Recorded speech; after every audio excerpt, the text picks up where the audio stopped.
podemos ouvir o Salmos 13 aqui hoje. E semana que vem Deus pode colocar um outro aqui para falar do Salmos 13 e ele vir totalmente renovado, né? Então eu quero trazer nessa noite aqui assim, um pouco do Salmos 3, de alguns versículos, e você vai poder, assim como eu fui revelado, como que é muito mais profundo do que às vezes nós meditamos, né? Nós, quando meditamos na Bíblia, obviamente, nós temos um sentido único, que é crer que a palavra de Deus para nós revelada é bênção na nossa vida. E só que nós, quando fazemos uso da Bíblia, assim, das palavras de Deus, nós tentamos subtrair algo que nos seja favorável. Está errado isso, irmão? Tá não. Absolutamente, pois a Bíblia, ela é o livro da promessa, é a palavra de Deus revelada para a nossa vida, exatamente para isso, para crescimento, fortalecimento, né? E usufruto, ou seja, a gente usufruir mesmo do que Deus deixou, né? As suas promessas. Ainda que nós, como diz a Bíblia, somos como peregrinos aqui nessa terra, né? Nós sabemos que vamos morar com Ele na glória. Então o Salmos 3, assim como toda a Bíblia, é muito poderoso.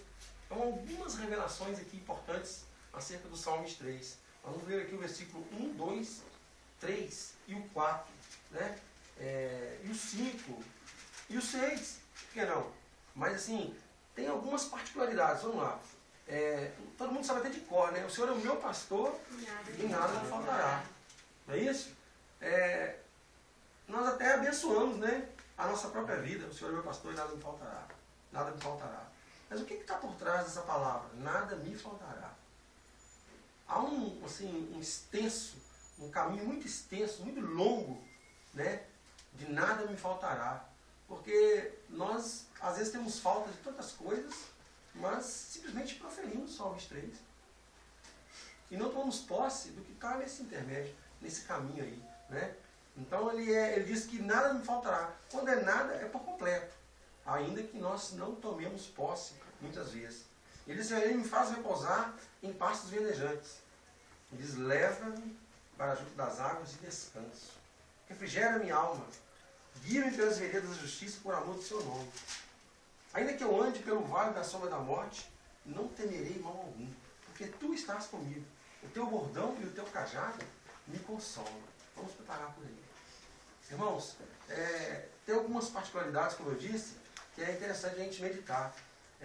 Eu estava estudando sobre o Salmos 3 e aí Deus deu uma revelação importante, porque acerca de ovelha e pastor. Deus usou uma analogia muito tremenda quando ele comparou, né, a nossa vida como ovelha e ele como pastor. Não é por acaso isso. Por que não é por acaso? Por exemplo, vamos pensar um pouco. Ovelha é um animal assim, muito melindroso, cheio de pequenos cuidados que somente o bom pastor mesmo pode cuidar, né? Vou começar pelo local, né? Se formos olhar a geografia, o local de Israel, lá onde Deus comparou, né, o seu povo como ovelha e ele como pastor, não é nem o melhor dos lugares para se criar ovelha, né? Local montanhoso, deserto, né? Pouca vegetação, né? Então Deus ele faz uma analogia muito tremenda aqui quando ele compara a nossa vida como ovelha e ele como pastor. Ele quer na verdade aqui traduzir para nós através desse salmo de que assim, o cuidado é muito mais do que você pensar num homem guiando um animal. Porque quando nós lemos, não lemos com a meditação assim, do Espírito mais profunda, nós simplesmente... Ô Vini, como é que você está aí? Traga um pouquinho d'água, por favor. Eu não estou com uma garganta muito legal, não. Minha voz está um pouco, né, muito distorcida aqui. Quando nós lemos, às vezes, sem aquela meditação profunda, espiritual, nós comparamos assim, simplesmente um homem que está conduzindo um animal, né? E não é assim, na verdade. Quando ele diz aqui, olha, o Senhor é meu pastor e nada me faltará, é porque esse pastor que está cuidando da ovelha, ele está garantindo de que realmente nada vai faltar. Então, apesar do local, às vezes não ser propício, lá em Israel, por exemplo, o melhor dos lugares, e Deus comparar esse animal tão frágil, aparentemente frágil, né, com a nossa vida, ele quer dizer o quê? que a nossa dificuldade, os nossos caminhos onde nós temos andado, Ele vai suprir. Ele vai suprir para que verdadeiramente nada nos falte. Absolutamente nada nos falte. E Ele é tão extenso que assim, Ele primeiro diz, nada... Obrigado, Vim, Deus abençoe. Primeiro Ele diz, olha, nada me faltará, Ele sintetiza tudo. Depois Ele vai colocando algumas partes peculiares. Ele diz, olha, nada me faltará, nada te faltará, e ainda farei você repousar. Tranquilo. Com passos verdejantes. O que quer dizer? Olha, depois que eu ainda garanto a você que nada vai te faltar, eu ainda garanto que você vai repousar por um local, por locais que sejam tranquilos. Né? Então vamos mais à frente. Leva-me junto e para junto das águas de descanso. Né? Como é que você pode imaginar na sua cabeça, né? Quando você lê os Salmos, assim, ir para junto das águas de descanso. Você já imagina aquela paisagem, assim, aquele riozinho correndo assim, tranquilo, sereno, né?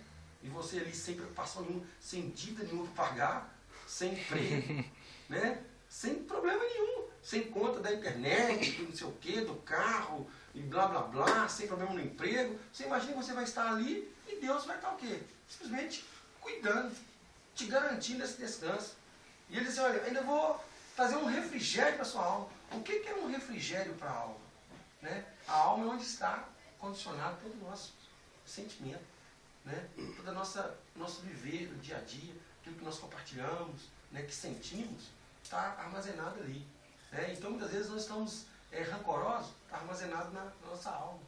Né? Nós estamos às vezes com dificuldade, está armazenado ali. A gente está garantindo que, olha, eu vou trazer refrigério para a sua alma, para a minha alma. Ou seja, a sua alma vai estar descansada. Não é verdade? E ele diz assim mais à frente, olha, guia-me pelas veredas da justiça por amor do seu nome. E ele diz assim, olha, ainda que eu ande pelo vale da sombra da morte. A tradução literária desse texto aqui, irmãos, lá dos primórdios, né, do hebraico, do grego, ele diz assim, olha aqui, certamente eu vou andar.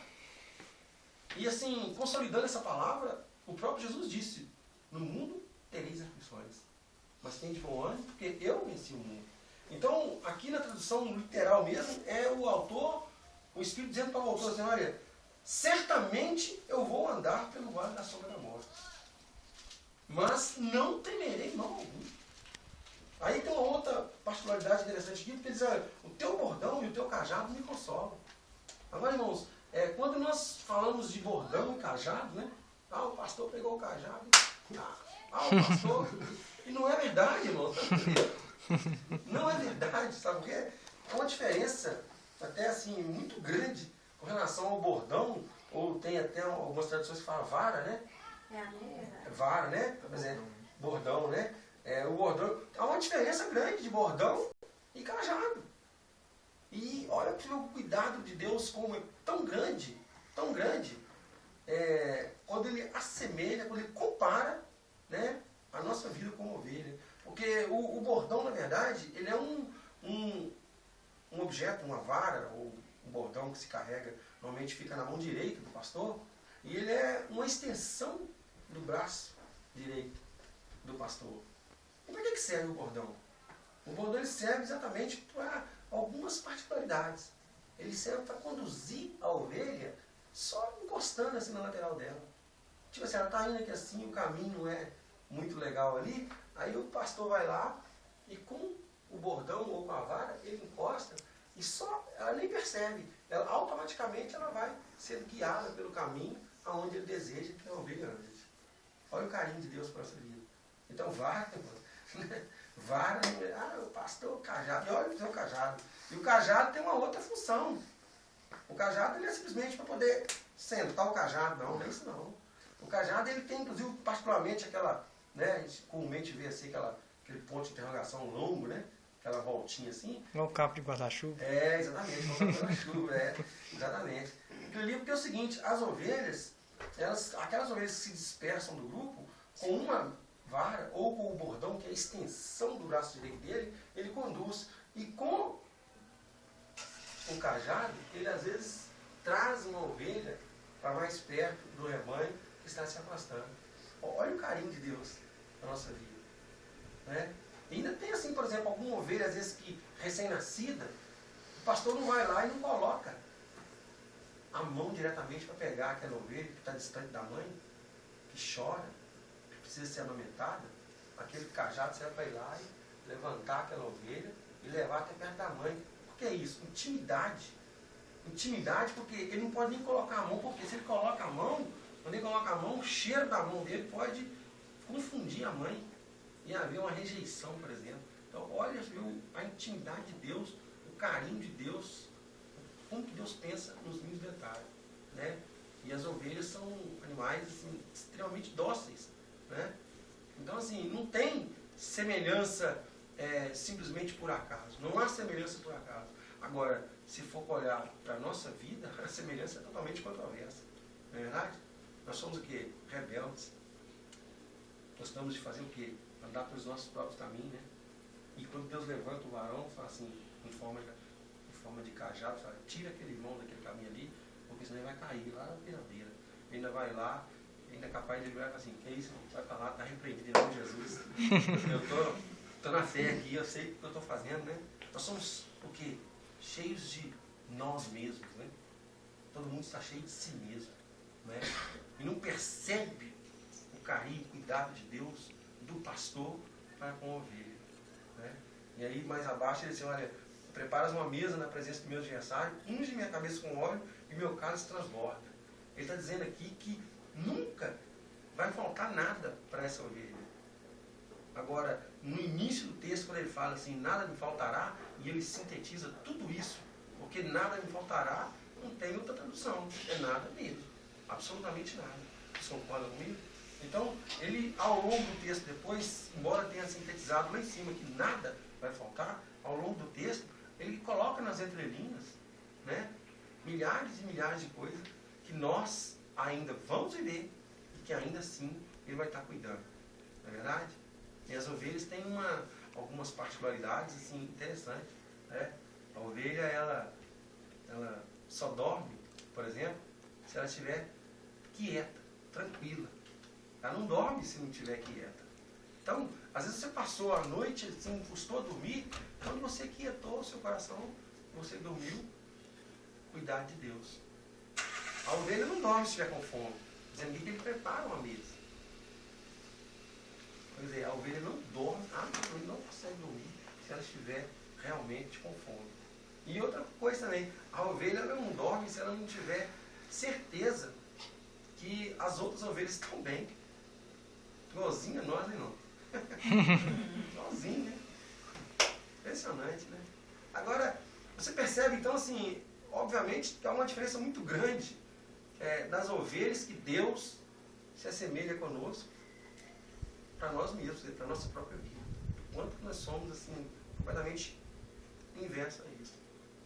E aí, apesar de todo esse inverso aí, nesse meio do caminho, você coloca assim, cuidado de Deus.